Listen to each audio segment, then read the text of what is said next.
Hello everyone, in today's video we're going to be talking about a mod for Stardew Valley that is Baldur's Gate 3 companions basically. We're going to be on PC Gamer today. This is written by Jody McGregor. Thank you for the article. It will be linked down in the description if you want to check it out for yourself. The title goes, Baldur's Gate 3 mod for Stardew Valley is out, so here's another opportunity to romance Astorian, but can you grill Roth ribs? This mod has been in the works for a while if I remember correctly. It's at least a year or two if I remember correctly. And it's really cool to see the mod because the mod maker, whether it was a single person or a team, they took a long time to make sure to get it right because it's an add-on to Stardew Valley. So it's not replacing the regular NPCs, the regular villagers for Stardew Valley. I'm pretty sure it's just a separate map, if I remember correctly.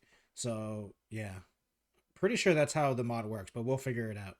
Just before we get into the article, I'd like to remind everyone, please subscribe to the channel. I really appreciate it. Comment down below what you guys think about this Baldur's Gate 3 mod for Stardew Valley. Once we hit 1,000 subscribers, I'll be doing a Q&A video, so if you want to see that, please subscribe to the channel. I really appreciate it. Is there a maximum number of times you can replay Baldur's Gate 3, and does it still have a good time? We haven't found the number yet, but don't worry if you have. There's one more way to get your fix of Shadowheart, Gale, Karlach, Well, and most of all, Astarion. It's via the Baldur's Village mod for Stardew Valley. After months of development, you can download Baldur's Village now. You won't need to start a new save for it either, as it simply adds the original game rather than replacing any part of it. Yeah, see, that's what I thought. It adds a whole new map to Stardew Valley, and I'm pretty sure you can just go to... Yeah, there's tons of stuff into it as well. It's almost like it's basically an expansion pack, honestly, an unofficial expansion. It's a mod expansion pack using Baldur's Gate 3 stuff. And you can see from the picture here that like they made pixel art and stuff too, so it's not just like taking stuff. They made their own stuff too. What is it? Adds are more than 20 non-playable characters, 6 locations, various dynamic events, shops, items, and more. Wow, they added dynamic events as well. Interesting. All this is housed within a new village map you can find to the north of Pelican Town. The entrance is near Linus's tent on the mountains, northeast of the carpenter's shop where Robin and her family live. Oh, interesting. Okay. At the moment, the only new character who can be romanced is Astarion. Why only him? Who has his own heart events and gift preferences. I bet he's finicky. Yeah, that's probably true. He won't be the only romanceable character, however. Work continues as the mod team explains. Our next focus will be creating Hellison's romance storyline. I guess they do have to create all the storylines and probably the cutscenes. That makes sense. It probably takes a long time, and they probably want people to play it as well, because then you can get to bug fixing the new stuff that you added. So, and people understand it's a mod, so they won't be too picky about that.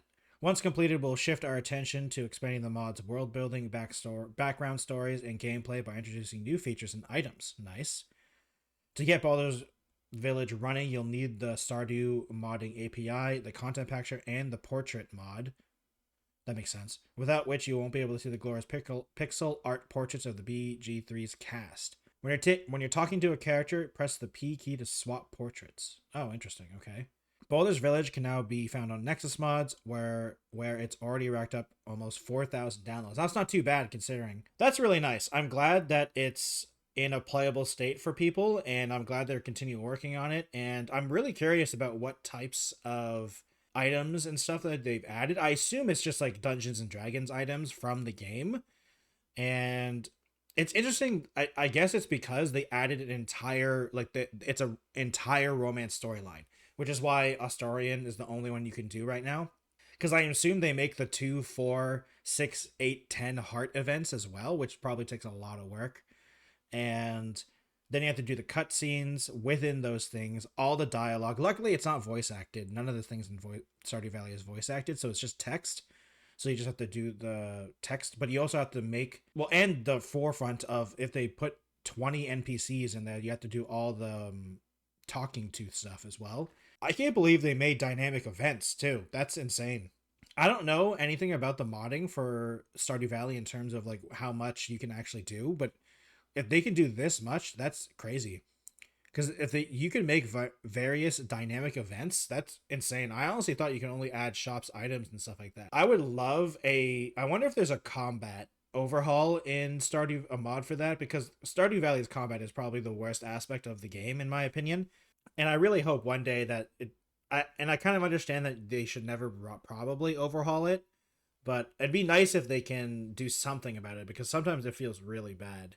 But then again, the game's not really made for that, you know? So it's kind of like understandable that the combat isn't that big of a deal. Because, I mean, you could play the whole game and never do any combat. So understandable, really. Understandable. I'm curious who the 20 non-playable characters are. Because it's obviously all the Baldur's Gate 3 companions, but that's way more characters than the companions. So I'm curious. I wonder who they added. And 6 locations. I wonder what they count as a location because is the new town just one new location or is that 6 locations in the new town? I wonder. That's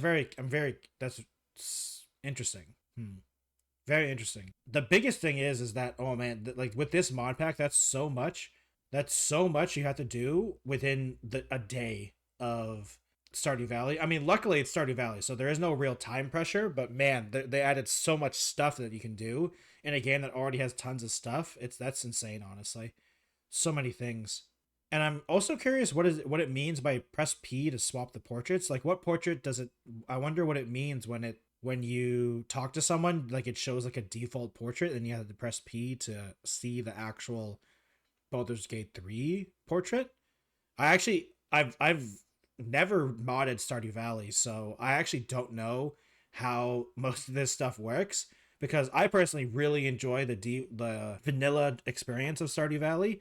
So I've never really felt the need to mod it, and I really honestly I've never really wanted to because I really enjoy the vanilla experience of Stardew Valley, and I've barely even touched the new stuff they added in Stardew Valley in like 1.5 and 1.6, I think. I think it's 1. It might be 1.5. Whatever the newest update is, I barely touched some of that stuff too. So, and like the new island they added, I barely touched that. So, at some point I need to actually play the vanilla stuff before I can even think about doing the modded stuff and play Baldur's Gate 3. I've only played a little bit of it. So, I need to like actually play a ton of Baldur's Gate 3 as well. Thank you everyone for watching today's video. I really appreciate it. Please subscribe to the channel. We're trying to hit 1,000 subscribers. Once we do, I'll be doing a Q&A video if anyone is interested. Like the video, dislike it if you dislike it. I understand. Comment down below what you guys think about this mod and if you're going to check it out for yourself or if you're like me and you just like, there's so much to do in Stardew Valley and vanilla Stardew Valley. So, you know, there's no need to mod it. But maybe I will someday. Maybe I will. If you'd like to follow me on other places, I stream on Twitch. If you'd like to check me out over there, I also have a Twitter, Instagram, TikTok, Threads, and Blue Sky if you'd like to check me out any of those media platforms. Thank you everyone for watching, and I'll see you in another video. Goodbye, everyone.